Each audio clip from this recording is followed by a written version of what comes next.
భక్తులకు విజ్ఞప్తి. కుమారధార ముఖ్య విజ్ఞప్తి. భక్తులను ఉదయం 5:30 నుంచి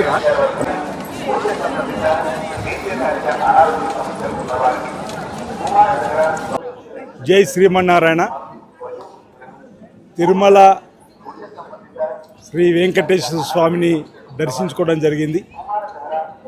లోక కళ్యాణం జరగాలని, కలియుగ దైవంగా ప్రతినిత్యం వేలాది మంది భక్తులకు దర్శన భాగ్యం కల్పిస్తూ వారు కోరిన కోరికలను తీర్చేటువంటి దేవుడిగా మరి తిరుమల శ్రీ వెంకటేశ్వర స్వామి సన్నిధిలోకి వచ్చి ఓ ఆధ్యాత్మిక భావంతో కోరిన కోరికలు నెరవేరే తండ్రి అని చెప్పని, కొత్తగా కొన్ని కోరికలు కోరుకుంటున్న కోరికలు తీర్చుతారని చెప్పని కోరేటువంటి కార్యక్రమాలు ప్రతినిత్యం భక్తుల సంఖ్య పెరుగుతున్న క్రమంలో ఈరోజు ఆ స్వామివారిని దర్శించుకోవడం జరిగింది.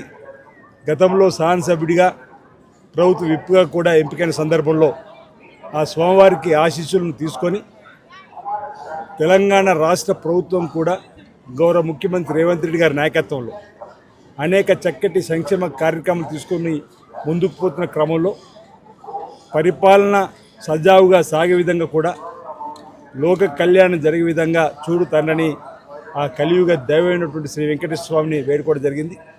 తెలంగాణలో ప్రభుత్వం ఏర్పడగానే అంతకంటే ముందు ఇచ్చిన హామీల్ని ఒకటొకటి అమలు చేస్తూ ముందుకు పోతా ఉంది తెలంగాణ రాష్ట్ర ప్రభుత్వం గౌరవ ముఖ్యమంత్రి రేవంత్ రెడ్డి గారి నాయకత్వంలో.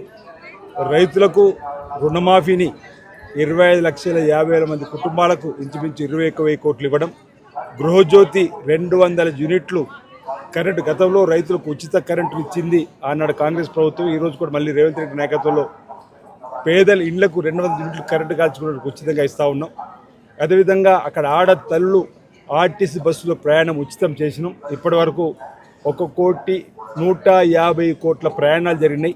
5,000 పైచిలుకు కోట్లు ఆడతల్లుకు ఆదా అయ్యే క్రమంతో పాటు ఆర్టీసీ కూడా లాభదాయకం కూడా జరిగినటువంటి కార్యక్రమం. రాజీవ్ ఆరోగ్యశ్రీని 10 లక్షలు కూడా చేసుకొని ముఖ్యమంత్రి గారి సహాయనిధి నుండి కూడా అనేక కార్యక్రమాలు ఇస్తూ అక్కడ స్పోర్ట్స్ యూనివర్సిటీ, స్కిల్స్ యూనివర్సిటీ, విద్యా విధానంలో సమూల మార్పులు చేస్తూ ఏటీసీని తీసుకురావడం, అక్కడ హైదరాబాద్లో మరి 4th సిటీగా కూడా అవతరించేటువంటి కార్యక్రమం చేయడం, ఈరోజు మూసీ నదిని ప్రక్షాళన చేయడం, సుందరీకరణ చేసేటువంటి కార్యక్రమం, ఈ విధంగా అనేక చక్కటి కార్యక్రమాలు గౌరవ ముఖ్యమంత్రి రేవంత్ రెడ్డి గారి నాయకత్వం తెలంగాణ రాష్ట్ర ప్రభుత్వం ముందుకు పోతున్న క్రమంలో ఎలాంటి ఆటంకాలు కూడా చూడకుండా చూడుతాండ్రి అని చెప్పని ప్రభుత్వానికి కూడా ఆశీస్సులు ఇచ్చి ప్రజలందరూ కూడా మంచి జరిగే విధంగా చేసే ప్రభుత్వానికి కూడా మరి వారి ఆశీస్సులు అందాలని చెప్పని కూడా ప్రధానంగా లోక కళ్యాణం జరగాలని కూడా ఈ సందర్భంగా స్వామివారిని వేడుకోవడం జరిగింది. రాబో రోజుల్లో కూడా ప్రతినిత్యం వస్తున్నటువంటి భక్తుల సంఖ్యకు అనుగుణంగా ఇక్కడ కూడా తిరుమల తిరుపతికి సంబంధించినటువంటి మరి దేవస్థానం వారి సౌకర్యాలు ఏర్పడిస్తున్న క్రమంలో ఉమ్మడి ఆంధ్రప్రదేశ్లో ఉన్నప్పుడు తెలంగాణ నుంచి కూడా అనేక మంది వచ్చే భక్తులకు అక్కడ ఉన్నటువంటి గౌరవ శాసనసభ్యుల లేఖలకు, శాసనమండలి సభ్యుల లేఖలకు సిఫారసుతో ఇక్కడ మరి దర్శన భాగ్యం కల్పించేవాళ్ళు. ఈ మధ్యలో తెలంగాణ నుంచి వచ్చేటువంటి శాసనసభ్యులకు సంబంధించి, శాసనమండలికి సంబంధించి, పార్లమెంట్కి సంబంధించినటువంటి సిఫారసు లేఖలకు అక్కడ భక్తులకు దర్శన భాగ్యం కలిగించాలని మా గౌరవ ముఖ్యమంత్రి రేవంత్ రెడ్డి గారు ఇక్కడ ఆంధ్రప్రదేశ్ ముఖ్యమంత్రి శ్రీ చంద్రబాబు నాయుడు గారికి లేఖ రాయగానే వారు ప్రభుత్వ పక్షాన్ని ఒప్పుకోవడం జరిగింది గత 2 మాసాల క్రితం, 3 మాసాల క్రితం కూడా.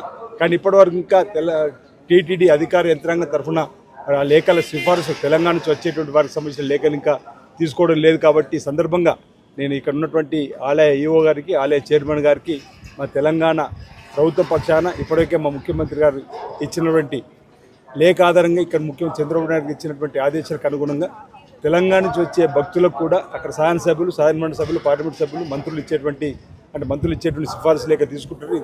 సిఫారసు లేఖలు తీసుకొని వారికి కూడా దర్శన భాగ్యం త్వరగతిన శ్రీ వెంకటేశ్వర స్వామి వారిది కలిగే విధంగా చూడాలని చెప్పారు.